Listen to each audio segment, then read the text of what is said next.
மருந்து இன்றைக்கு கடையில வாங்கி ஜுரத்துக்கு நல்ல மருந்துகள் தர முடியும் அப்படின்றத நம்ம சொல்றோம். இன்னும் ஜுரத்துக்கும் நீலின்னு சொல்லுவாங்க. இந்த சுதர்சன மாத்திரை விசஜுரத்தை போக்கக்கூடியது. பிரம்மானந்த பைரவி என்ற மாத்திரை இருக்குது.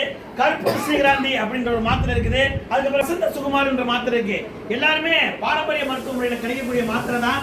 இந்த மருந்துகளை மக்களுக்கு வாங்கி கொடுத்து பெருவாரியான ஜுரத்துக்காக செலவு செய்யக்கூடிய பெரிய நோயிலிருந்து விடுபடுவதற்கு தரமான மருந்துகள் விசஜுரம், ஜன்னி, 64 ஜுரத்துக்கு நீலின்னு சொல்லுவாங்க.